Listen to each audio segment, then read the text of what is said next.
What if the America First bully who turned global summits into his personal tantrum stage finally got the boot he always deserved?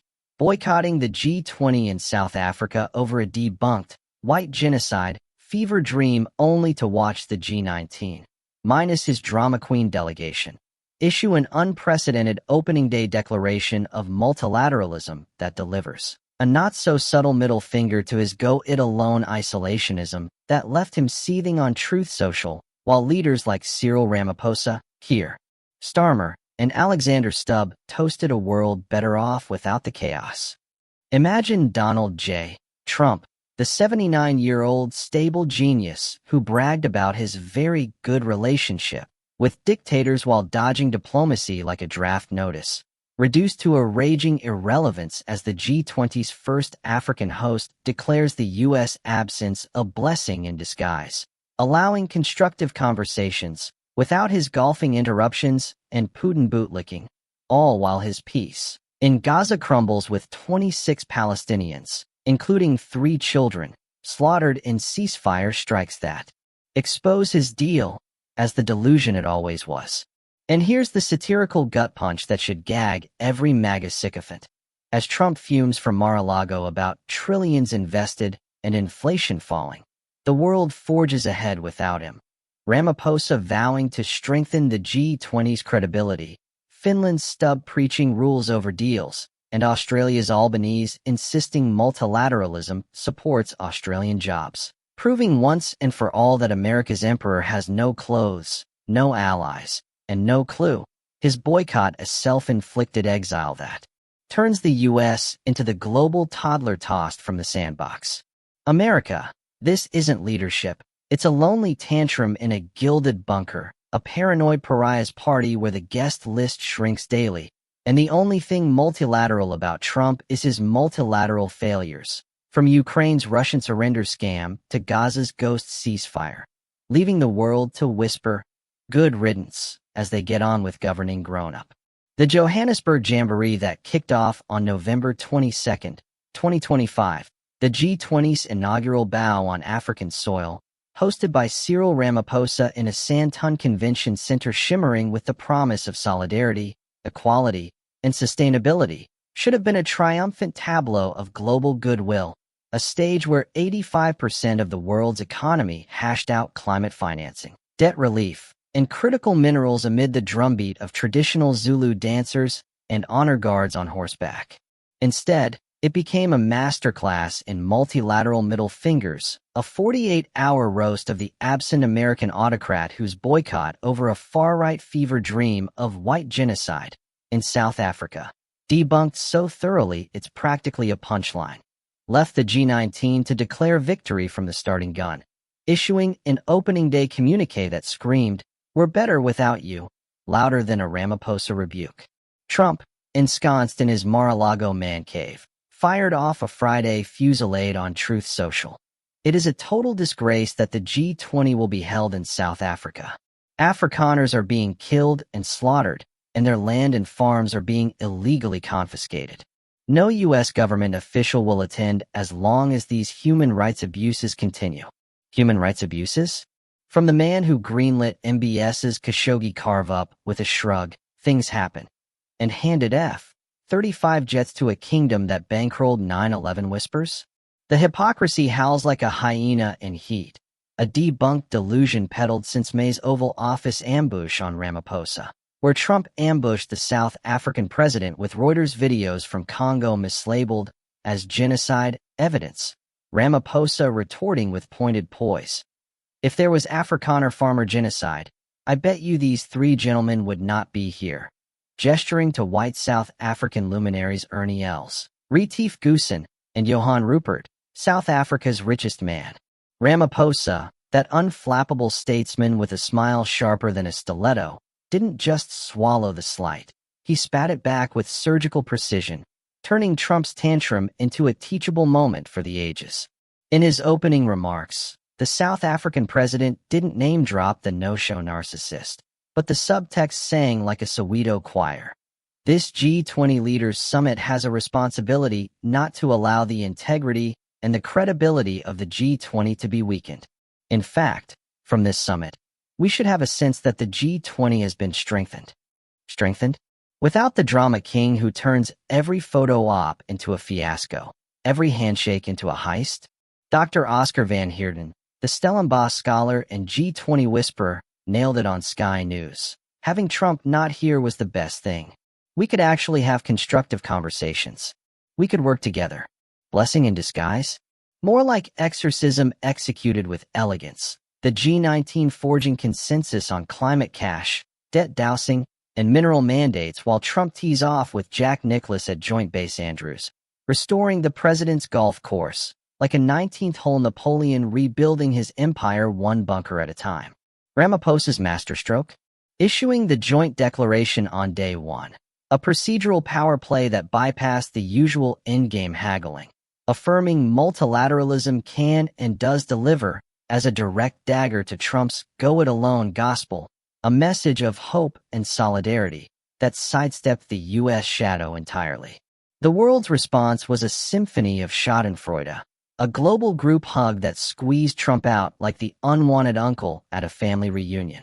Finland's Alexander Stubb, that Nordic no-nonsense navigator, took the podium first and framed the farce as a fork in the road. The choice is between multilateralism, which you are representing, and multipolarity. Multilateralism is about cooperation, rules, norms, and institutions. Multipolarity is transactional, more prone to conflict.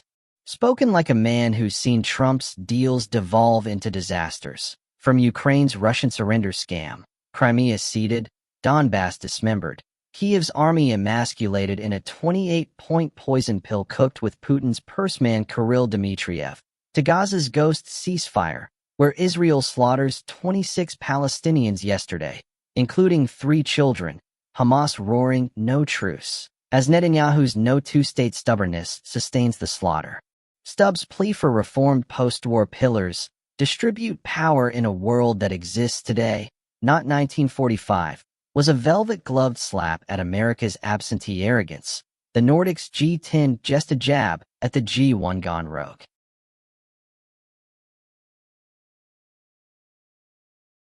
Australia's Anthony Albanese, that down-under diplomat with a dry wit drier than the outback, doubled down on the dismissal. The G20 is such an important gathering. 85% of the global economy, 75% of trade.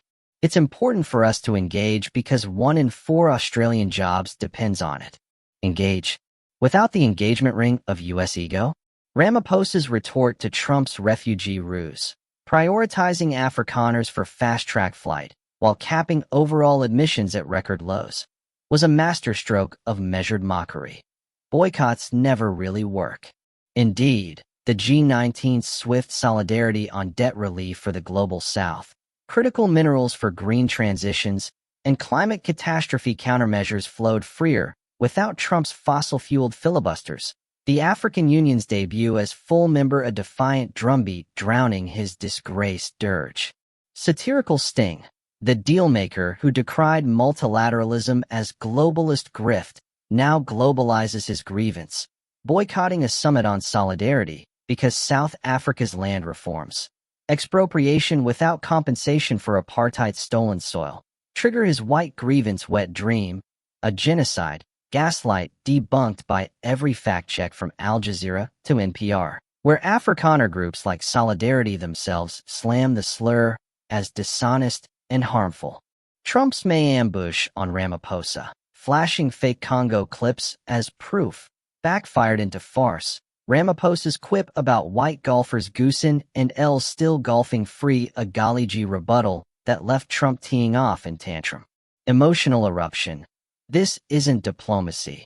It's delusion, a demagogue's dodge that diminishes America while the G19 gathers strength. Ramaphosa's, we should not allow anything to diminish the G20, a not-so-subtle not you, Donnie. Vivid vignette. Santon's secured splendor. Leaders like Starmer and Macron mingling minus the Mar-a-Lago menace. Stubbs' succinct 3-minute manifesto on rules over deals, drawing nods from Albanese and von der Leyen. The family photo of fellowship of the forward-looking where the U.S. absence is the elephant not in the room, elegantly ignored. Trump's truth social tempest? A tempest in a teacup, his total disgrace, dirge drowned by the declaration's drumroll. The G20 underscores the value and relevance of multilateralism. Challenges resolved through cooperation, collaboration, and partnership, a message of hope and solidarity. Leave no person, no community, no country behind. The broader boycott blues bleed into Trump's other blunders, a bouquet of bungles where his peace in Gaza ghosts like a bad sequel. The ceasefire he crowed as deal of the century dissolved into dust yesterday, November 23rd, with Israeli airstrikes slaughtering 26 Palestinians, including 3 children. In Khan Yunis and Rafah, medics wheeling the wounded into Al-Aqsa Hospital as Hamas howls shocking massacre and denies troop fire, accusing Israel of fabricated pretexts to pulverize the pause. The October 10th truce, brokered by Qatar, Egypt, and a U.S. that now boycotts G20s, unraveled with 393 Israeli violations by November 20th, per Gaza's government media office.